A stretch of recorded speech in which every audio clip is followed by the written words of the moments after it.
নমস্কার। যুক্তি তর্ক সঙ্গে অর্কয় আপনাদের স্বাগত। আপনাদের সঙ্গে আমি অর্কপ্রভ সরকার।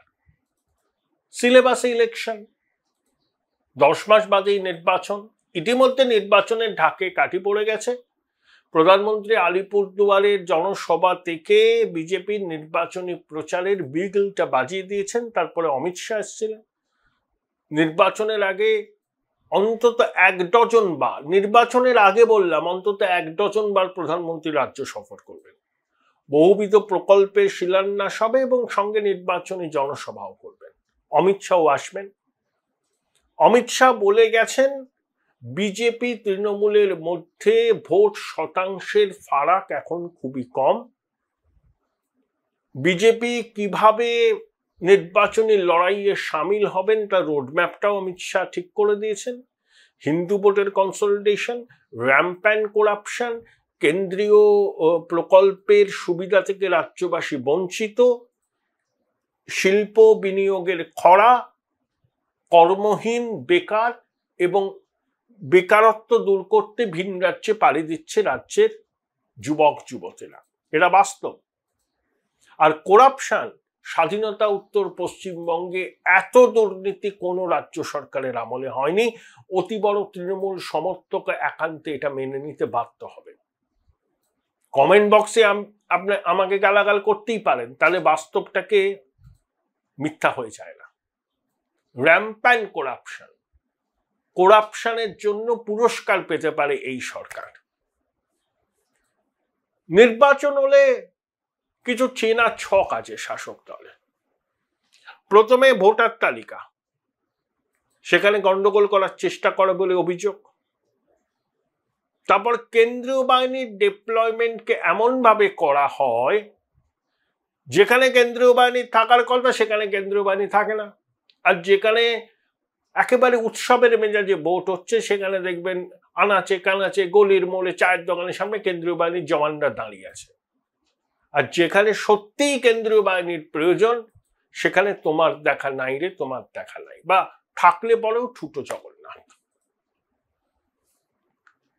নির্বাচনের সঙ্গে যুক্ত আধিকারিকদের উপর প্রভাব খাটানো, ভোট গণনার দিন কাউন্টিং টেবিলেও নানা রকম কারচুপির অভিযোগ ওঠে শাসকের বিরুদ্ধে, এগুলো আমরা জানি। হয়তো বিরোধীরা যে অভিযোগ করে সেই অভিযোগ সবটা সত্যি না হলেও বহুলাংশে সত্যি। মানুষ তার নিজের অভিজ্ঞতা থেকেই সেটা বুঝতে পারে। আর সন্ত্রাস, ভোটের আগে, ভোটের দিন, গণনার সময় এবং গণনার পরে। শুধুমাত্র 2021 সালে বিজেপি করার অপরাধে ভোটের ফল বেরোনোর পর 52 জন আমার সহনাগরিক খুন হয়েছিল। এটাকে তো আর লুকোনো যাবে না। ওই যে মানিকতলার ওই যে ছেলেটি খুন হলো, নিরীহ ছেলে, কি অভিজিৎ নামটা ভুলে যাই মাঝে মধ্যে, বিজেপি করার অপরাধ। এরকম অনেক হয়েছে, অনেক। চাপা সন্ত্রাস, বিরোধী দলের পোলিং এজেন্ট হবেন, কাউন্টিং এজেন্ট হবেন, থ্রেট করছে, বাড়িতে সাদা থান পাঠিয়ে দিচ্ছে। পৈতৃক প্রাণের ঝুঁকি নিয়ে অনেকেই আর ভোটের কাজে আসেন না। ভোটের আগের দিন এলাকায়, মহল্লায় চাপা সন্ত্রাস হয়। বিরোধী দলের সমর্থকদের বলা হয় ভোটটা দিতে যাবেন না। কলকাতাতেও হয়, বলে ভোট দিলে পরে পরবর্তীকালে অসুবিধা হবে। বিজেপি করার অপরাধে বেসরকারি সংস্থা নিরাপত্তা রক্ষীকে কাজ খোয়াতে হয়েছে। এগুলো আমরা জানি, এবার নির্বাচন কমিশনও জানে। আমি আগেও বলেছি, আবার বলছি, এবারের নির্বাচনে রাজ্য প্রশাসনের ভূমিকা ন্যূনতম হবে। বহু আধিকারিককে কোন প্রকার নির্বাচনের কাজের সঙ্গে যুক্ত রাখা যাবে না, কমিশন বলে দেবে। এবং কারা পোলিং এজেন্ট হচ্ছেন, প্রিসাইডিং অফিসার হচ্ছেন, তাদের টিকুজি কুলচি যাচাই করা হবে। কারণ এরা একটা গুরুত্বপূর্ণ ভূমিকা নেন। আমি সবাই যে শাসক দলের দাসানুদাস আমি তা বলছি না। অনেকেই আছেন নিয়ম মেনে নির্ভীকভাবে ঝুঁকির মুখে হুমকির মুখেও কাজটা করেন, তাদের সংখ্যা কম নয়। কিন্তু আবার একটা সংখ্যা আছে যারা অনুপ্রাণিত এবং গৃহপালিত, যারা শাসকের পায়ে আত্মসমর্পণ করাকেই বলেন জীবনের মোক্ষ। তাদেরকে তো আর নির্বাচনের কাজে রাখা যাবে না, এবং কমিশন সিদ্ধান্ত নেবে। এবার উত্তরপ্রদেশ, মধ্যপ্রদেশ, গুজরাট, রাজস্থান, তেলেঙ্গানা, অন্ধ্রপ্রদেশ থেকে সশস্ত্র পুলিশ বাহিনী আসবে। সশস্ত্র পুলিশ বাহিনী বহু বুথে মোতায়েন হবে। কেন্দ্রীয় বাহিনী বুথের বাইরেটা দেখবে এবং এরিয়া ডমিনেন্স করবে। ধরুন স্পর্শকাতর বুথ হচ্ছে 100টা, আমি জাস্ট এক্সাম্পল হিসাবে বলছি। সেই 100টা বুথের 70টা বুথে সম্ভবত, এখনো তো চূড়ান্ত সিদ্ধান্ত হয়নি, যা শুনছি বিভিন্ন রাজ্যের সশস্ত্র পুলিশ বাহিনী মোতায়েন হবে, বাকিগুলোই কেন্দ্রীয় বাহিনী। দেখুন, বিভিন্ন রাজ্য থেকে পুলিশ আসলে পরে তারা যখন আসবেন এই রাজ্যে, সংশ্লিষ্ট রাজ্যের তাদের বসরা পরিষ্কার করে কতগুলো কথা বলে দেবেন। এক, নির্বাচনটাকে অবাধ সুষ্ঠু করতে হবে, প্রত্যেক মানুষ যেন তাদের ভোট দিতে পারে সেটাকে নিশ্চিত করতে হবে। ধরুন মধ্যপ্রদেশের পুলিশ মোতায়েন আছে একটা বুথে, সেই বুথে গন্ডগোল হলো। এ রাজ্যে ভোটে গন্ডগোলের অভিযোগ শাসক করে না, বিরোধীরা করে। বিরোধীরা অভিযোগ করলো যে ভোট লুট হয়েছে। তখন যে আধিকারিকরা, ধরুন মধ্যপ্রদেশ পুলিশের লোকজন সেই বুথটা ম্যানেজ করছিলেন, তারা নিজের রাজ্যে ফিরে গিয়ে তদন্তের মুখে পড়বেন যে কেন এই অভিযোগ উঠছে, আপনারা দায়িত্ব থাকা সত্ত্বেও কেন ভোট লুটের অভিযোগ উঠছে। পরিষ্কার করে এই মেসেজটা দিয়ে দেওয়া হবে, যে যাকে ইচ্ছা ভোট দিক, কোনো অসুবিধা নেই, কিন্তু ভোটটা নিজের ভোটটা নিজে দেবে। প্রত্যেককে ভোট দেওয়াতে হবে, যারা দিতে চান। টার্ন আউট বেশি করতে হবে, নির্ভয়, জোর জবরদস্তি জল মিশিয়ে টার্ন আউট নয়। পরিচয়পত্র দেখে মানুষ ভোট দেবে।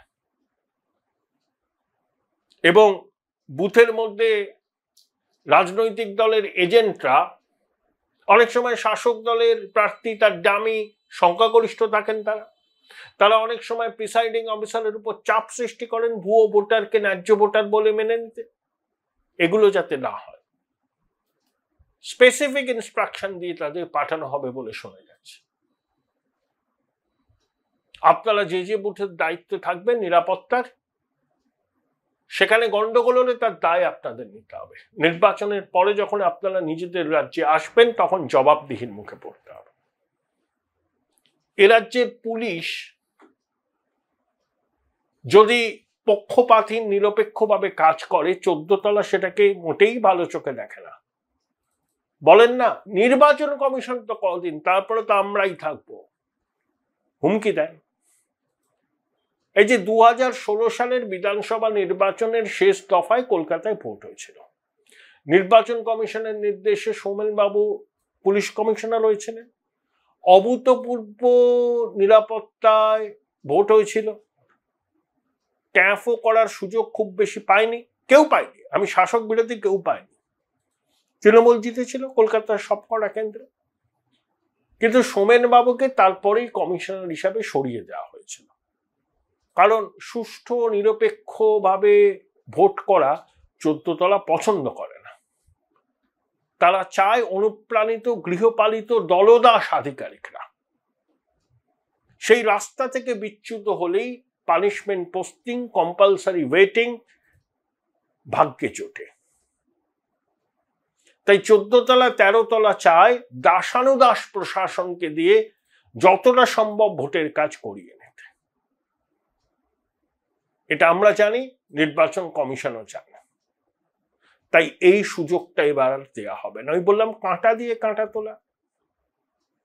রাজ্য প্রশাসনকে যখন অবাধ নিরপেক্ষ সুষ্ঠু নির্বাচন করার ক্ষেত্রে অন্তরায় সৃষ্টি করে পাওয়ার্স দ্যাট বি, তখন সেই প্রচেষ্টাকে বানচাল করতে হলে এই রকমই পদক্ষেপ দরকার। ভিন রাজ্যের পুলিশকে আনা দরকার এবং তাদেরকে ইনস্ট্রাকশন দিয়ে দেওয়া, কাউকে ট্যাফও করতে দেওয়া হবে না, ন্যায্য ভোটাররা ভোট দেবে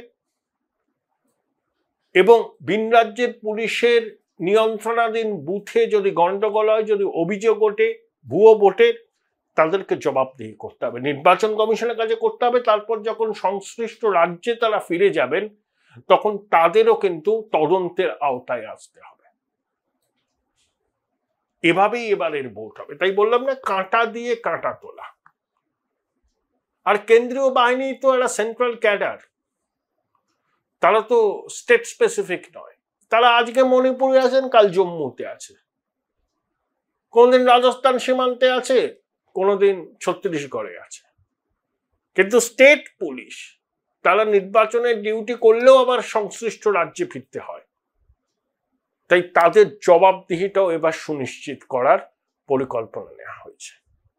তাই বললাম, কাঁটা দিয়ে কাঁটা তোলা হবে এবার, এমনই পরিকল্পনা নির্বাচন কমিশনের আছে বলে শোনা যাচ্ছে, যদিও না আচারে বিশ্বাস নেই। Join Indian Institute of Hotel Management now. Right choice, right decision.